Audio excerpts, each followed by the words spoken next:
ഒരു രക്ഷയില്ല, ഞെട്ടിക്കും, അതിനകത്ത് യാതൊരു സംശയമില്ല. കാരണം പക്ഷെ കൊടുത്തോളം അതൊരു ഇമ്പാക്റ്റ് കിട്ടുന്ന. പിന്നെ നമ്മൾ ഒരുപാട് പ്രതീക്ഷയോടെ കാത്തിരുന്നതാണ് ടീസർ കണ്ടു. കൊള്ളാം. അതായത് ആ ഒരു ഫസ്റ്റ് ആ ഒരു ലുക്ക് പോസ്റ്റർ ഇറക്കിയ പോലെ തന്നെ ഗ്രേ ഷെയ്ഡിലാണ് ടീസർ ഇറക്കിയിരിക്കുന്നത്.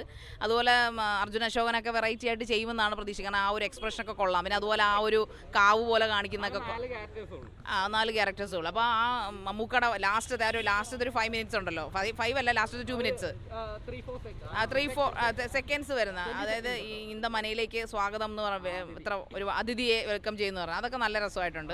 മമ്മൂക്കയുടെ ആ ഒരു മൊത്തത്തിലുള്ള കോസ്റ്റ്യൂം വളരെ പ്രതീക്ഷ നൽകുന്നുണ്ട്. ഇനി കാത്തിരുന്ന് കാണാം. ലുക്കും പിന്നെ ആ ബ്ലാക്ക് ആൻഡ് വൈറ്റ് ഷെയ്ഡ് അതൊരു രക്ഷയില്ല. ശരിക്കും രാഹുൽ സദാശിവന്റെ ഒരു നമ്മുടെ സിനിമ കണ്ടിരുന്നായിരുന്നല്ലോ, ഏതായിരുന്നു, ഭൂതകാലമായിട്ട് നമ്മൾ കമ്പയർ ചെയ്തില്ലെങ്കിലും പക്ഷെ ആ സിനിമ നമ്മൾ ഞെട്ടിച്ചിട്ടുണ്ട്. ഈ ട്രെയിലർ ആയിരുന്നില്ല, ടീസറായിരുന്നു, 2-2.5 മിനിറ്റുള്ള ടീസറായിരുന്നു. ഈ ടീസറിനകത്ത് മമ്മൂക്ക ഒരു ഗ്രേ ഷെയ്ഡ് എന്നാണെന്നോ അല്ലെങ്കിൽ നെഗറ്റീവ് ഷെയ്ഡാണെന്നോ നമുക്കറിയില്ല. ബട്ട് സ്റ്റിൽ കാണുമ്പോൾ തോന്നുന്നത് അങ്ങനെയാണ്. അതായത് ഒരു എന്താ പറയുക, ഒരു ദുർമന്ത്രവാഹം നടക്കുന്ന ഒരു സ്ഥലത്തേക്ക് നമ്മുടെ അർജുൻ അശോകനും ആൻഡ് നമ്മുടെ സിദ്ധാർത്ഥ് ഭരതനും കയറി വരുന്ന, അവർ രണ്ടുപേരും കയറി വരുന്നതാണോ അല്ലേ. പിന്നെ നമ്മുടെ ഇദ്ദേഹമുണ്ട്, മണികണ്ഠനുമുണ്ട്.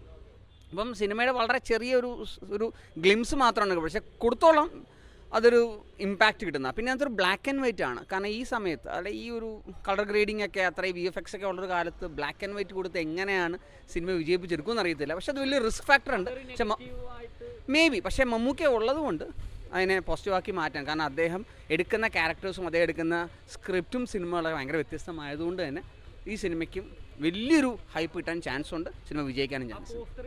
ടീസർ ഞെട്ടിച്ചാന്ന് ചോദിക്കാനേ, ബ്രഹ്മയുഗത്തിൻ്റെ പോസ്റ്റർ കണ്ട് തന്നെ നമ്മൾ ഞെട്ടിയതാണല്ലോ. അപ്പോൾ ഇന്നലെ ആ ഒരു ടീസർ വന്നപ്പോഴത്തേക്ക് സത്യത്തിൽ ഞെട്ടിയെന്നുള്ളതാണ്. കാരണം ഞെട്ടാനായിട്ടുള്ള ഒരുപാട് സംഭവങ്ങൾ അതിനകത്തുണ്ട്. പ്രത്യേകിച്ച് ഇത് ഒരു ബ്ലാക്ക് ആൻഡ് വൈറ്റ് ആണ്. ഒരു ചലഞ്ചിങ് ആണിത്. കാരണം ഈ 2024 ഈ ജനറേഷനിൽ ഒരു ബ്ലാക്ക് ആൻഡ് വൈറ്റ് ചിത്രം എങ്ങനെ വർക്കൗട്ട് ആകും എന്നുള്ളത്. പിന്നെ മമ്മൂക്ക എന്ന് പറയുന്നൊരു നടൻ എപ്പോഴും വ്യത്യസ്തമായിട്ടുള്ള ക്യാരക്ടറുകൾ തിരഞ്ഞെടുക്കുന്നു.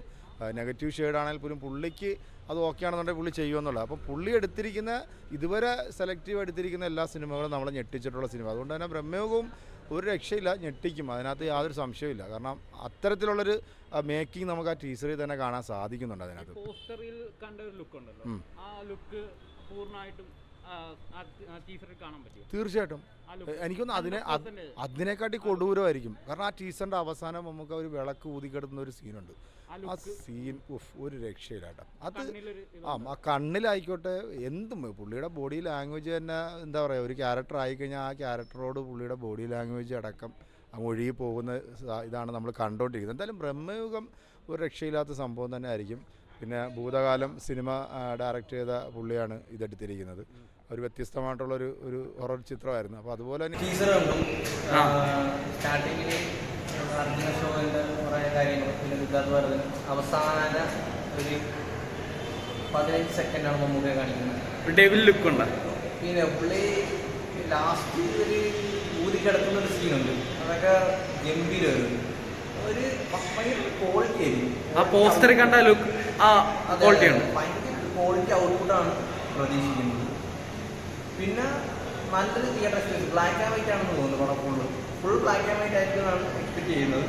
നല്ലൊരു അറ്റംപ്റ്റ് ആയിരിക്കും മലയാള സിനിമയിൽ ഒരു നല്ലൊരു റീച്ച് കിട്ടാൻ സാധ്യത. ബ്ലാക്ക് ആൻഡ് വൈറ്റിൽ ശ്രദ്ധ നേടാൻ സാധ്യതയുള്ളൊരു കോണ്ടന്റ് ആയിരിക്കും എന്നാണ് തോന്നുന്നത്.